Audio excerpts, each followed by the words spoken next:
వైఎస్ఆర్ తెలంగాణ పార్టీని కాంగ్రెస్ పార్టీలో విలీనం చేస్తున్నందుకు రాజశేఖర రెడ్డి బిడ్డగా నేను సంతోషిస్తున్నా. ఎందుకంటే ఈ రోజు నుంచి వైఎస్ఆర్ తెలంగాణ పార్టీ కాంగ్రెస్ పార్టీలో భాగమై, కాంగ్రెస్ పార్టీ ఉన్నంత వరకు వైఎస్ఆర్ తెలంగాణ పార్టీ కూడా కాంగ్రెస్ పార్టీలో భాగమై ఉంటుంది. కాబట్టి వైఎస్ఆర్ తెలంగాణ పార్టీ నాయకులు, వైఎస్ఆర్ తెలంగాణ పార్టీ కార్యకర్తలు నాతో పాటు ఈరోజు చాలా సంతోషంగా ఇండియన్ నేషనల్ కాంగ్రెస్ పార్టీలో విలీనం కావడం జరుగుతుంది. రాజశేఖర రెడ్డి గారు బ్రతికున్నంత కాలం నమ్మకంగా కాంగ్రెస్ పార్టీకి సేవ చేయడమే కాకుండా రాజశేఖర రెడ్డి గారు చనిపోయే నాటికి కూడా కాంగ్రెస్ పార్టీకి సేవ చేస్తూనే చనిపోయారు.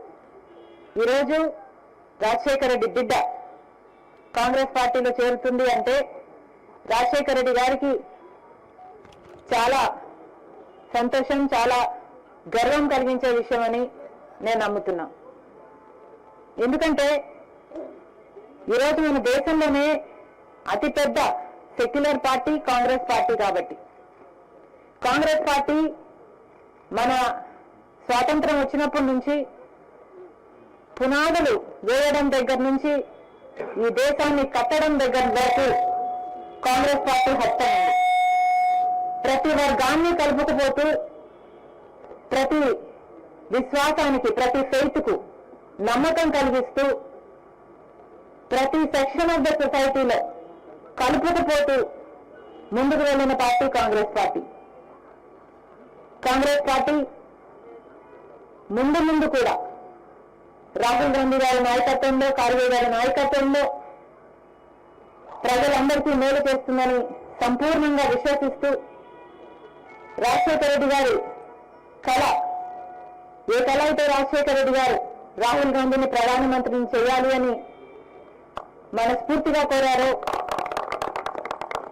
అది నెరవేర్చడానికి రాజశేఖర రెడ్డి గారి బిడ్డ మనస్ఫూర్తిగా పనిచేస్తుంది. కాంగ్రెస్ పార్టీ రాజశేఖర రెడ్డి బిడ్డ మీద నమ్మకం ఉంచి తెలంగాణలో వైఎస్ఆర్ తెలంగాణ పార్టీ చేసిన త్యాగాన్ని నిర్వహించి ఈరోజు రాజశేఖర రెడ్డి బిడ్డను కాంగ్రెస్ పార్టీలోకి ఆహ్వానించడం జరిగింది. ఆ ఆహ్వానాన్ని మేము మనస్ఫూర్తిగా స్వీకరిస్తూ కాంగ్రెస్ పార్టీలో ఈరోజు విలీనమవుతున్నాం. ఈ రోజు నుంచి కాంగ్రెస్ పార్టీ ఏ బాధ్యత మా మీద ఉంచినా ఆ బాధ్యతను విశ్వాసంతో సంపూర్ణంగా నెరవేర్స్తామని నాతో పాటు వైఎస్ఆర్ తెలంగాణ పార్టీ నాయకులందరూ కూడా మనస్ఫూర్తిగా మాటిస్తున్నాం. Thank you. షర్మిల గారు కూడా కాంగ్రెస్ పార్టీలో కాంగ్రెస్ పార్టీలో చేరారు, పార్టీలు కూడా విలీనం చేశారు. మరి ఆ పార్టీలో జాయిన్ అవ్వటం మరి వైసీపీకి ప్లస్ అవుతుందా మైనస్ అవుతుందా, అసలు మీరేమన్నా? అసలు కాంగ్రెస్ పార్టీ లాస్ట్ ఎలక్షన్స్లో ఎన్ని వచ్చినాయి దానికి నాకు తెలిసి అయితే 100 కంటే తక్కువ వచ్చాయి ఓటు స్టేట్. అలాంటి పార్టీకి సంబంధించినంత వరకు ఎంత తక్కువ మాట్లాడుకుంటే అంత మంచిది లేదు. అసలు షర్మిలమ్మ గారు ఏ రోజైతే తెలంగాణలో పార్టీ పెట్టారో ఆ రోజే ఆమె రాజకీయ ప్రస్థానం ఒక దిశలో మొదలుపెట్టారు. ఆ తర్వాత ఏదైనా తెలంగాణ నుంచి తర్వాత కాంగ్రెస్లోకి రావాలనుకున్నారు. దాని వెనక ఎవరున్నారని కూడా ప్రజలకు, దేశానికి అందరికీ తెలుసు. ఈరోజుకు తెలుసు. చంద్రబాబు నాయుడు అనే వ్యక్తి అన్ని రకాలుగా ఒకవైపు కాంగ్రెస్ను మేనేజ్ చేస్తూ, ఇంకోవైపు బీజేపీలో తన మనుషుల ద్వారా మేనేజ్ చేస్తూ, పవన్ కళ్యాణ్ను, జనసేనను మేనేజ్ చేస్తూ, నేను ఎప్పుడు అంటుంటాను ఆర్కెస్ట్రా ఏ నుంచి జెడ్ వరకు రకరకాల పార్టీలను, వ్యక్తులను అందరినీ ఇచ్చేస్తూ జగన్మోహన్ రెడ్డి గారు టార్గెట్గా ఎట్లా ఒట్లా అర్జెంటుగా ఆయన దించాలి. ఎందుకంటే వేరే రకంగా ఎదుర్కోలేడు కాబట్టి ప్రజల్లోకి వచ్చి కానీ ప్రజల సమస్యల గురించి దాని మీద యాక్ట్ చేసి కానీ, లేదా నేను అధికారంలో ఉన్నప్పుడు ఇది చేశానని చెప్పుకునే ఘనకార్యం లేదు కాబట్టి, అది లేదు కాబట్టి, సో ఇలా కొత్తవన్నీ తీసుకొచ్చి వీటి ద్వారా ఏదో సంచలనమైన ఇది జరిగింది అన్నట్టు ఒక రకమైన మీడియా పరమైన పర్సెప్షన్లు ఇది క్రియేట్ చేయడానికి చేసే దాంట్లో భాగంగా దీన్ని కూడా కుట్ర పన్నాడు. రకరకాల దీనితో ఇప్పుడు ఏదైతే షర్మిలమ్మ గారు చేరారో అది జరిగిందని మేము భావిస్తున్నాం. సీఎం రమేష్ ఫ్లైట్లో వెళ్ళడం కానీ, లేదా అక్కడ ఆయన బ్రదర్ అనిల్తో బీటెక్ రవి, ఇవన్నీ యాదృచ్ఛికమని మేము అనుకోవట్లా. ఎందుకంటే ఇదే బ్రదర్ అనిల్ను ఇంతకుముందు ఎంత దుమ్మెత్తిపోసేవాళ్ళో అందరూ తెలుసు. మీ అందరికి మీరే వాటన్నిటి అప్పుడు చేసేవాళ్ళు. క్రిస్టియన్ ఓట్ల కోసం గాలం వేస్తున్నారని, బ్రదర్ అనిల్ వస్తున్నారని ఆయన ఒక దీని కింద చూపేవారు. మరి నిన్న చాలా మర్యాదపూర్వకంగా ఈయన పోయి ఎయిర్పోర్ట్లో కలిశారంట. ఎయిర్పోర్ట్లో ఎట్లా మర్యాదపూర్వకంగా బీటెక్లో కలుస్తారో నాకు అర్థం కాదు. వాళ్ళు వెళ్ళి కలవడము. సో ఇవన్నీ వరుస పెట్టి ఆ తర్వాత అక్కడ ఢిల్లీకి సంబంధించి మాట్లాడడంలో కానీ వీటన్నిటిలో వాళ్ళ ప్రయత్నాలు అన్నీ జరుగుతున్నాయి, అందరికి తెలిసినవే. వాటి గురించి మేమెందుకు కామెంట్ చేయట్లేదంటే ఇష్యూస్ డైవర్ట్ అవుతాయి, మేము దేని మీద చెప్పాలనుకుంటున్నామో దాని నుంచి డీవియేట్ అవుతుంది కాబట్టి మా అంతటా మేము అనట్లా. But at the same time సొంతంగా పార్టీ పెట్టుకోవడానికి కానీ లేదా ఇంకో పార్టీలో చేరడానికి కానీ ఒక్కసారి ఆమె రాజకీయ ప్రస్థానం మొదలయ్యాక షర్మిలమ్మ గారికి ఆమె ఇష్టం, అది ఆమె చూస్ చేసుకోవచ్చు, వెళ్తారు. ఒకసారి వచ్చిన తర్వాత ఇక్కడికి వచ్చాక కాంగ్రెస్ పార్టీ నాయకులుగానే ఉంటారు, నాయకురాలుగా ఉంటారు. ఆమెకి ఇక్కడికి వస్తున్నట్టు కూడా ఇంతవరకు అనౌన్స్ చేయలేదు. ఏపీ నుంచి అండమాన్ దాకా ఎక్కడైనా పనిచేస్తానన్నారు, తెలియదు. ఒకవేళ వస్తే కాంగ్రెస్ పార్టీ నాయకురాలుగా వస్తారు. ఇలాంటి గతంలోనే జరిగింది.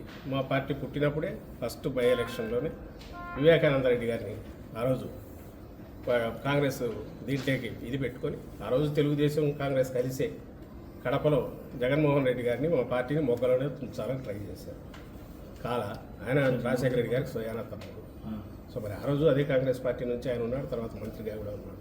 ఏమైంది ఆఖరికి ఆ రోజే అప్పుడు అధికారంలో కాంగ్రెస్ ఉంది, ప్రధాన ప్రతిపక్షం తెలుగుదేశం పార్టీ, మాదేమో అప్పుడే పుట్టిన వైఎస్ఆర్సీపీ అప్పుడే పుట్టిన పార్టీ.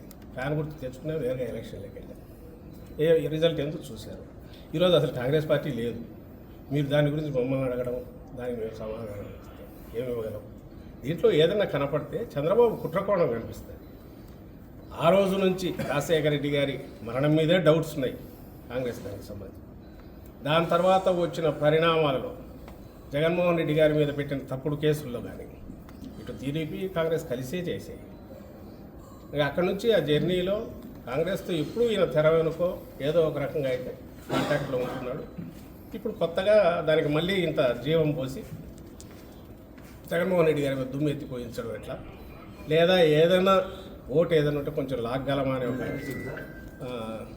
దింపుడు కళ్ళ ఆశతో ఈరోజు ఈ ప్రయత్నాలు చేస్తున్నారు. అంటే కాంగ్రెస్ షర్మిల కాంగ్రెస్లో చేరడం వెనుక టీడీపీ చంద్రబాబు హస్తం ఉందనా? ఖచ్చితంగా మొత్తం దాన్ని ఫెసిలిటేట్ చేసే దాంట్లో అది ఏ రకంగా డైరెక్ట్ వచ్చిందో కానీ మొత్తం మీద వచ్చి ఇది ఇట్లా జరిగితే ఆయన తనకేం కావాలనేది అందరి ద్వారా చేయించడానికి చేసే ప్రయత్నాల్లో అందులో తాజాగా ఇది కొత్తది ఇప్పుడు జరిగింది. కాంగ్రెస్లో షర్మిలమ్మ గారి ప్రవేశం కానీ ఇప్పుడు జరగబోయే డ్రామా కూడా. ఆయనకు కావాల్సింది ఏంటి, స్టేట్ డెవలప్మెంట్ కానీ స్టేట్లో జరుగుతున్న పరిణామాలు కానీ 14-19 మధ్య ఏం జరిగింది, ఇప్పుడు జరుగుతున్న అభివృద్ధి కార్యక్రమాలు, సంక్షేమ కార్యక్రమాల మీద కానీ చర్చ జరగకూడదు. ఆ పేరు మీద ఆ అజెండాతో జనంలోకి వెళితే ఆయనకు మైనస్ మార్కులే వస్తాయి. ఎందుకంటే జగన్మోహన్ రెడ్డి గారు మేనిఫెస్టోలో చెప్పినవన్నీ చెప్పనివి కూడా పాజిటివ్ చాలా అమలు చేశారు, ప్రూవ్ చేసుకున్నారు. ప్రజల బ్లెస్సింగ్స్ ఉన్నప్పుడు ఇష్యూస్ డైవర్ట్ చేయాలంటే ఆయనకు ఎప్పుడు సంచలనాత్మకమైనవి, సంబంధం లేనివి, ప్రజలకు సంబంధం లేనివి ఎప్పటికప్పుడు ఏదో ఒకటి ఉండాలి. అవి అందులో క్రియేట్ చేయడంలో భాగంగానే ఇవన్నీ చేస్తూ వచ్చారు. ఇప్పుడు అందులో తాజాగా ఇది జరిగిందని మేము భావిస్తాం. వివేకానంద రెడ్డిని చంపేసి నారాసుర రక్త చరిత్ర అని చెప్పి కడాన ఆయన కూతురి పైన కేసులు పెట్టి వేధించడం అంటే మీరు ఒక్కసారి గుర్తుపెట్టుకోవాలి. బాబాయినే చంపేసిన వాడు నువ్వు, నేను ఒక లెక్క తమ్ముళ్ళు అని మిమ్మల్ని అడుగుతున్నా. కడాన ఈరోజు మీరు చూస్తే చెల్లెలు, ఆ రోజు జగనన్న బాణం, జగనన్న వదిలిన బాణం ఏమైంది? ఈరోజు ఏమైంది? తిరిగి జగనన్న పైన తిరుగుతా ఉంది. వాళ్ళ ఇంట్లో ఉండే వ్యవహారం మనకు సంబంధం అంట, నేనే ఆడిస్తున్నానంట. అంటే ఆ రోజు కూడా నేనే పాదయాత్ర చేయించాను ఆవిడ దగ్గర, ఇప్పుడు నేనే పాదయాత్ర ఆవిడని తిరుగుబాటు చేశాను. అంటే సిగ్గు ఎగ్గు లేకుండా, చెప్పిన అబద్ధాలు చెప్పకుండా, కళ్ళార్పకుండా అబద్ధాలు చెప్పే వ్యక్తి ఈ జగన్మోహన్ రెడ్డి అని చెప్పి కూడా నేను మీకు తెలియజేస్తున్నా. ఇంకో పక్క మీరు ఒకసారి చూస్తే ఆ రోజు రిలయన్స్ మీద వైఎస్ఆర్ను చంపింది రిలయన్స్ అని దాడులు చేశారు, జ్ఞాపకం ఉందా మీకు? అప్పట్లో తర్వాత ఏం చేశాడు? రిలయన్స్ అధినేత వస్తే నత్వాని వాళ్ళ మనిషికి ఎంపీ రాజ్యసభ ఇచ్చాడు, జ్ఞాపకం ఉందా మీకు? అది ఈయన విశ్వసనీయత. ఇలాంటి విశ్వసనీయత ఉండే వ్యక్తిని ఏమనాలి నాకైతే అర్థం కాల. నిన్న మొన్న మీరు ఒకసారి చూస్తే ఒక మాట మాట్లాడుతున్నాడు, పెత్తందారులకి పేదవాళ్ళ మధ్య యుద్ధం అంట. ఏంటో నాకు అర్థం కాల ఇది. అంటే ఏం చేసినా జరిగిపోతుందనుకుంటున్నాడు. దేశంలోనే ఎక్కువ సంపద ఉండి ఎక్కువ ఆదాయం వచ్చే ముఖ్యమంత్రి జగన్మోహన్ రెడ్డి.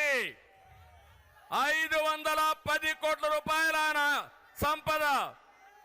దేశంలో ఉండే అందరూ ముఖ్యమంత్రుల ఆదాయం ఎంతుందో దానికంటే ఎక్కువ ఆదాయం సంపద ఈయనకుంది. నేను అడుగుతున్నా, ఇప్పుడు 5 ఏళ్లలో మీ ఆదాయం పెరిగిందా? పెరిగిందా మీ ఆదాయం? ఆయన ఆదాయం పెరిగింది. ఎట్లా పెరిగిందో మీకు చెప్పాలి కదా. ఇప్పుడు చెప్పే ధైర్యం ఈ జగన్మోహన్ రెడ్డికి ఉందా అని అడుగుతున్నా. చెప్తాడా అని మిమ్మల్ని అడుగుతున్నా.